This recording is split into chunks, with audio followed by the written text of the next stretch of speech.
வணக்கம். மாலை முரசு செய்திகளை விரிவாக பார்ப்பதற்கு முன் தலைப்புச் செய்திகளை பார்க்கலாம். விவசாயிகள் கௌரவிப்பு நிதி திட்டத்தின் கீழ் 21வது தவணையாக 18,000 கோடி ரூபாயை விடுவித்தார் பிரதமர் மோடி. நாடு முழுவதும் 9 கோடி விவசாயிகள் பலன் பெறும் வகையில் நடவடிக்கை.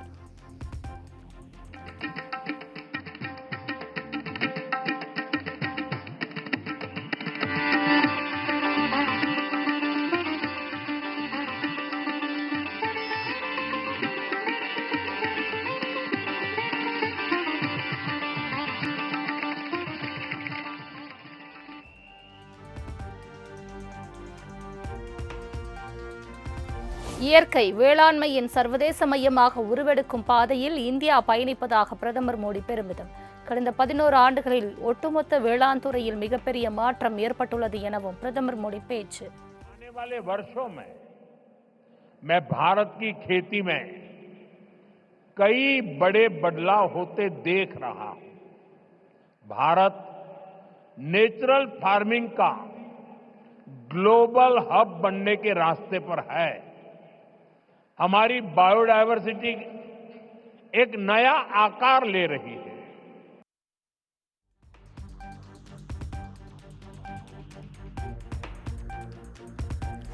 நீர் மேலாண்மைக்கு முன்னோடி மாநிலமாக தமிழ்நாடு திகழ்வதாக பிரதமர் மோடி புகழாரம். 13ஆம் நூற்றாண்டிலேயே கோவையில் கலிங்கராயன் கால்வாய் அமைக்கப்பட்டுள்ளது எனவும் பேச்சு. விவசாயத்தின் ஒரு வாழும் பல்கலைக்கழகமாக இருந்து வருகின்றது. இந்த பகுதியிலே உலகத்தின் மிக பழமையான இன்றும் கூட செயல்பட்டு வரும் அணைகள் உருவாக்கப்பட்டிருக்கின்றன. இங்கே 13ஆம் நூற்றாண்டைச் சேர்ந்த கலிங்கராயன் கால்வாய் உருவாக்கப்பட்டது.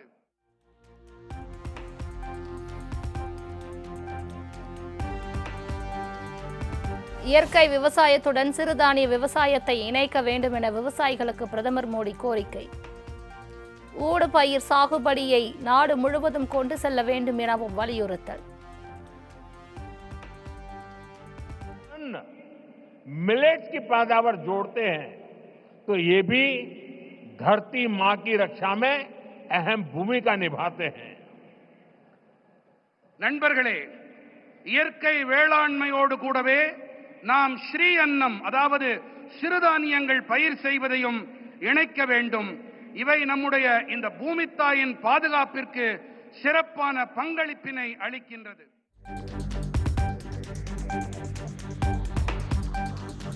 வேளாண் பாடத்திட்டத்தில் இயற்கை விவசாயம் கொண்டு வர வேண்டும் என பிரதமர் மோடி வலியுறுத்தல். இயற்கை வேளாண்மைக்கான சந்தையை பலப்படுத்த வேண்டும் எனவும் கோரிக்கை.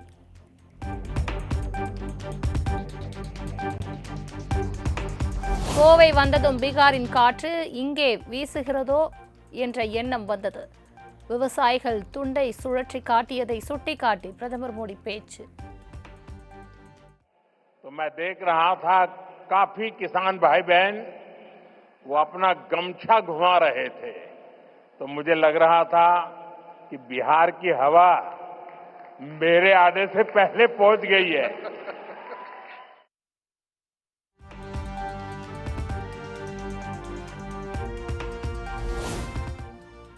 இந்திய பொருளாதாரம் குறித்த தங்களின் எண்ணங்களை பிரதிபலிக்கும் பதாகைகளை கையில் ஏந்தி நின்ற சிறுமிகள்.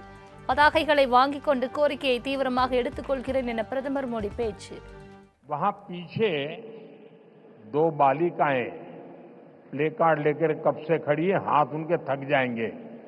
मैं सिक्योरिटी के लोगों से कहूंगा कि वो लेकर के शायद मेरे लिए लेके आई हैं, वो लेकर के मुझे दे दीजिए और आपका जो कुछ भी मैसेज होगा मैं उसको बड़ी गंभीरता से लूंगा. அங்கே கூட்டத்திலே ஒரு சிறுவன் கையிலே ஒரு பதாகையை ஏந்தி கொண்டிருக்கின்றான். थैंक यू बेटा, आप कब से हाथ ऊपर करके खड़े थे.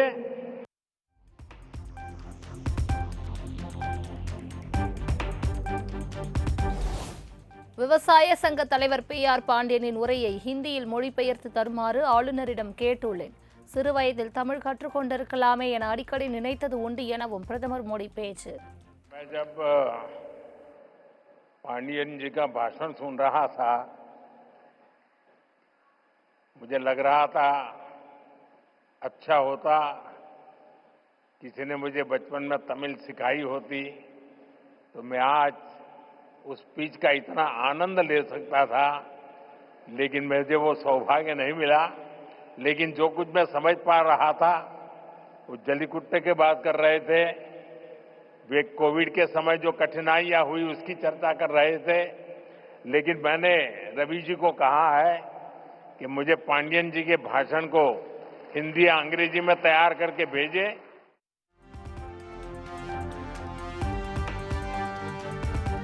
இயற்கை விவசாயத்தில் புரட்சி செய்த நம்மாழ்வாருக்கு பாரத ரத்னா விருது வழங்க வேண்டும். இயற்கை விவசாயிகள் சார்பில் பிரதமர் மோடியிடம் PR பாண்டியன் கோரிக்கை. நினைவை போற்றுகிற வகையில் உங்கள் ஆட்சி காலத்தில் அவருக்கு பாரத ரத்னா விருது வழங்கி நீங்கள் கௌரவப்படுத்த வேண்டும் என்று நான் வலியுறுத்துகிறேன். நமது மரியாதைக்குரிய பாரதிய ஜனதா கட்சியும் இதற்கான தீர்மானத்தை ஏற்கனவே முன்மொழிந்திருக்கிறது. அதனை நீங்கள் ஏற்று எங்களுடைய இந்த மாநாட்டின் தீர்மானமாக பாரத ரத்னா விருது கொடுப்பதன் மூலம் இயற்கை விவசாயமும் பாரம்பரிய வேளாண் முறையும் உலகெங்கும் பரவ செய்யும்.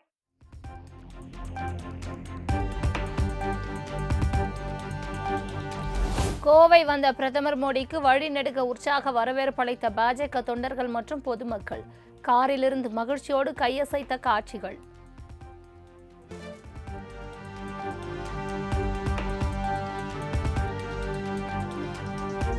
கோவை விமான நிலையத்தில் பிரதமர் மோடியை இன்முகத்துடன் வரவேற்றார் அதிமுக பொதுச் செயலாளர் எடப்பாடி பழனிசாமி. தமிழ் மாநில காங்கிரஸ் கட்சித் தலைவர் GK வாசனும் பூங்கொத்து கொடுத்து வரவேற்றார்.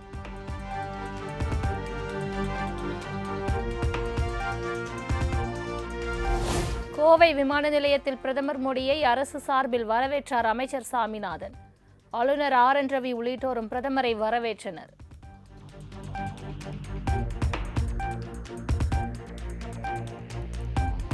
கோவையில் இயற்கை வேளாண் மாநாட்டை துவக்கி வைத்து விவசாயிகளுடன் பிரதமர் மோடி கலந்துரையாடல்.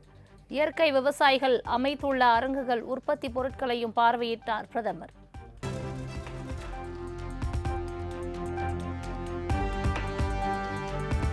பாஜக மாநில முன்னாள் தலைவர் அண்ணாமலையின் தோள்களில் தட்டி கொடுத்து அயன்மேன் என கூறிய பிரதமர் மோடி. கோவாவில் அண்மையில் நடைபெற்ற அயன்மேன் போட்டியில் கலந்து கொண்டு நிறைவு செய்த அண்ணாமலைக்கு பாராட்டு.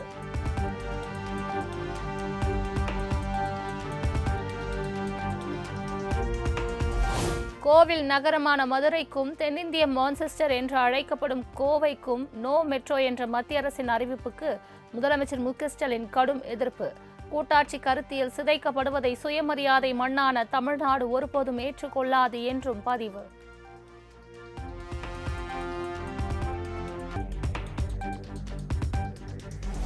பாஜக ஆளும் மாநிலங்களுக்கு மெட்ரோ ரயிலுக்கான ஒப்புதல் வழங்கிவிட்டு எதிர்க்கட்சிகள் ஆளும் மாநிலங்களை மட்டும் புறக்கணிப்பது அழகல்ல. தமிழகத்தை பழிவாங்கும் மத்திய அரசின் செயல்பாடு கீழ்மையான போக்கு என்றும் முதலமைச்சர் மு க ஸ்டாலின் காட்டு.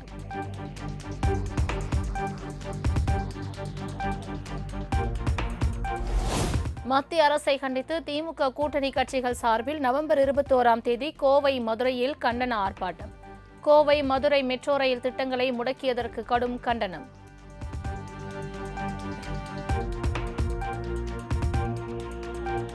இலங்கை தமிழர்களின் கோரிக்கைகள் தொடர்பாக முதலமைச்சர் மு க ஸ்டாலினிடம் எடுத்துரைத்தோம். தூய்மை பணியாளர்கள் பிரச்சினைக்கு தீர்வு காண வலியுறுத்தியதாகவும் திருமாவளவன் தகவல். பல்நோக்கு பணியாளர்கள், மருத்துவமனை தளங்களில் பணியாற்றக்கூடிய பல்நோக்கு பணியாளர்கள் பணி நிரந்தரம் உள்ளிட்ட தூய்மை பணியாளர்களின் கோரிக்கைகள் என பல்வேறு கோரிக்கைகளை மாண்புமிகு முதல்வர் அவர்களின் பார்வைக்கு கொண்டு சென்றோம்.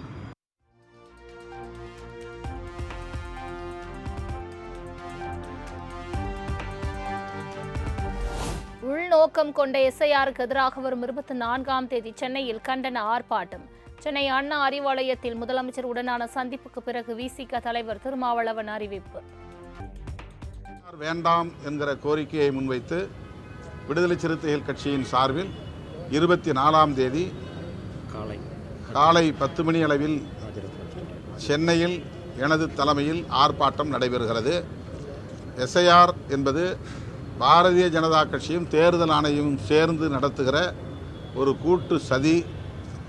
அவர்கள் குடியுரிமையை பறிப்பதற்கான ஒரு செயல் திட்டமாகவும் எதிர்ப்பு வாக்குகளை பட்டியலிலிருந்து நீக்குவதற்கான ஒரு செயல் திட்டமாகவும் இதை வடிவமைத்திருக்கிறார்கள். எனவே இது உள்நோக்கம் கொண்ட ஒரு நடவடிக்கை. இந்த நடவடிக்கையை உடனடியாக நிறுத்த வேண்டும். பழைய முறைப்படி அவர்கள் எஸ்ஆர் என்கிற சம்மரி ரிவிஷன் முறையையே இந்த தேர்தலுக்கு முன்பு பயன்படுத்த வேண்டும் என்று வலியுறுத்தி இந்த ஆர்ப்பாட்டத்தை நடத்துகிறோம்.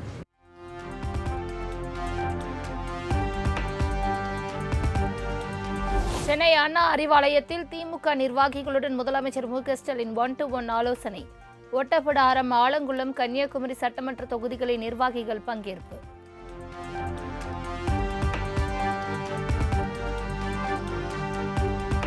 அதிகப்படியான பணிச்சுமை காரணமாகவே பிரதமர் மோடியின் வரவேற்பு நிகழ்ச்சியில் முதலமைச்சர் பங்கேற்கவில்லை. யாரையும் இக்னோர் செய்யும் பழக்கம் முதலமைச்சருக்கு இல்லை என்றும் தமிழிசை சவுந்தரராஜனின் குற்றச்சாட்டுக்கு அமைச்சர் சேகர்பாபு விளக்கம். திடீரென்று ஏற்படுத்துகின்ற அந்த பணிச்சுமை என்பது ஒன்று இருக்கின்றது.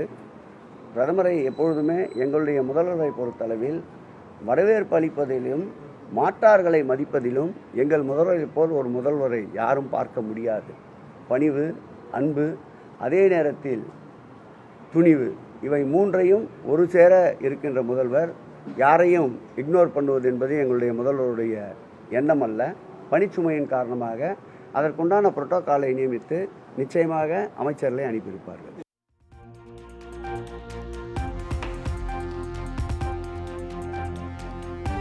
தமிழகத்தில் ஆராய்ச்சி மாணவர்களிடம் செய்முறை தேர்வின் போது ஆளுநர் ஆர்.என். ரவி நேரடியாக கேள்விகளை கேட்கலாம். அப்போதுதான் நமது கல்வியின் தரம் என்ன என்பது அவருக்கு தெரியும் என்றும் அமைச்சர் அன்பில் மகேஷ் சவால். நம்ம ஏதாச்சும் ஒரு நம்மளுடைய மாணவ செல்வங்கள் அதில் மிகப்பெரிய லெவலில் சாதிக்கிறாங்க அப்படின்னா உடனே அது சார்ந்து சொல்லுவார். ஸோ அட் த மேக்ஸிமோட கூற்று என்ன அப்படின்னா ஒட்டுமொத்த எஜுகேஷன்லேயே நம்ம பின்தங்கிட்டோம் அப்படிங்கிறத அவர் சொல்லிக்கிட்டே இருக்கோம். ஆனால் நாங்கள் பின்தங்கலை, நாங்கள் முன்னேறி சென்று கொண்டிருக்கின்றோம் என்பதை பல விதத்திலையும் நாங்கள் ஒரு ப்ரூவன் டேட்டாவோடு நாங்கள் அதை சொல்லிகிட்டு இருக்கோம். நாங்கள்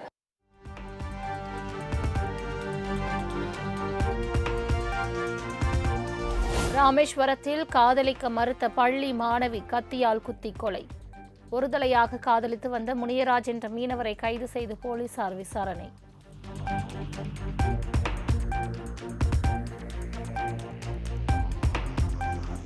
ராமேஸ்வரத்தில் பள்ளி மாணவி ஷாலினி கத்தியால் குத்தி படுகொலை செய்யப்பட்ட சம்பவம். கொலையாளி முனியராஜை தங்களிடம் ஒப்படைக்க கோரி உறவினர்கள் தர்ணாவில் ஈடுபட்டதால் தற்காலிகமாக மூடப்பட்ட காவல் நிலையம்.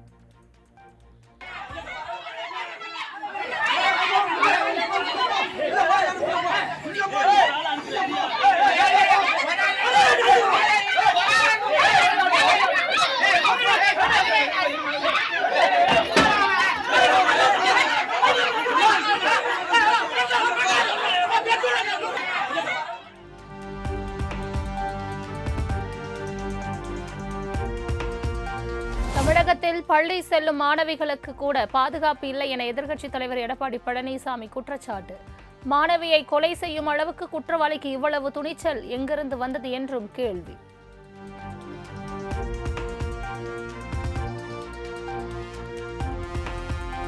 பெண்ணியம் போற்றும் தமிழகத்தை பெண்கள் பாதுகாப்பாக நடமாடவே முடியாத மாநிலமாக மாற்றிவிட்டீர்களே, இது உங்களை உறுத்தவில்லையா? முதலமைச்சர் மு க ஸ்டாலினுக்கு எடப்பாடி பழனிசாமி சரமாரி கேள்வி.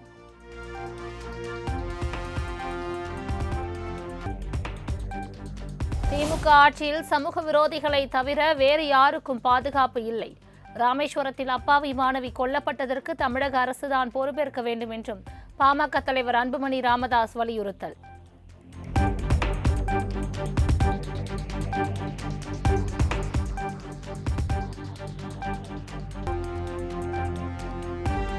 கோவை சுல்தான்பேட்டை திமுக ஒன்றிய செயலாளர் மகாலிங்கத்தின் பதவி பறிப்பு. அதிமுகவினருடன் தொடர்பில் இருந்த காரணத்தால் 1-to-1 நிகழ்ச்சியில் முதலமைச்சர் மு க ஸ்டாலின் நடவடிக்கை.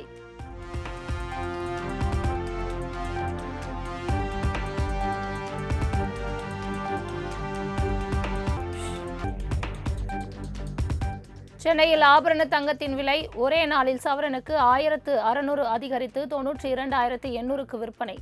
தங்கம் கிராமுக்கு 100 உயர்ந்து 1 கிராம் 11,600க்கு விற்பனை. தென்கிழக்கு வங்கக்கடலில் உருவாகும் காற்றழுத்த தாழ்வு நவம்பர் 24ஆம் தேதி தாழ்வு மண்டலமாக வலுப்பெறும். இந்திய வானிலை ஆய்வு மையம் தகவல்.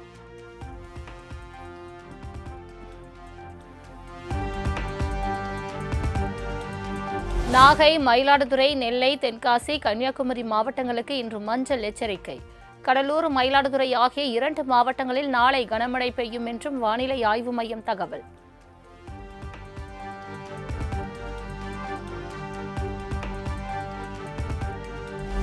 தமிழகத்தில் நாளை மறுநாள் 7 மாவட்டங்களுக்கு கனமழைக்கு வாய்ப்பு. கடலூர், மயிலாடுதுறை, நாகை, ராமநாதபுரம், தூத்துக்குடி, நெல்லை, குமரியில் கனமழை பெய்யும் என்றும் வானிலை ஆய்வு மையம் தகவல்.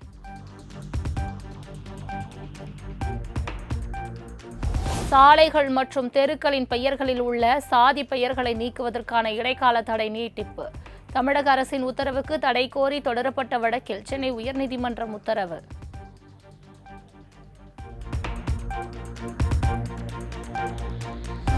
நாமக்கல் மாவட்டத்தில் சட்டவிரோதமாக கிட்னி விற்பனை நடைபெற்ற விவகாரம். இடைத்தரகர் மோகனின் ஜாமீன் மனுவை தள்ளுபடி செய்து சென்னை உயர்நீதிமன்றம் உத்தரவு.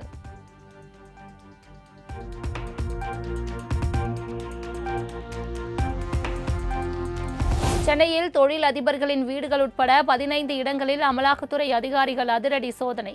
கீழ்ப்பாக்கம் இரும்பு வியாபாரி நிர்மல்குமார் என்பவர் வீடு மற்றும் கோடம்பாக்கம் உள்ளிட்ட இடங்களில் அதிகாரிகள் ஆய்வு.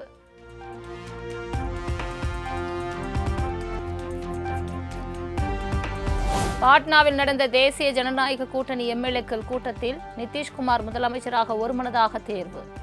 நாளை பீகாரின் 10வது முறையாக முதலமைச்சராக பதவியேற்கிறார் நிதிஷ்குமார்.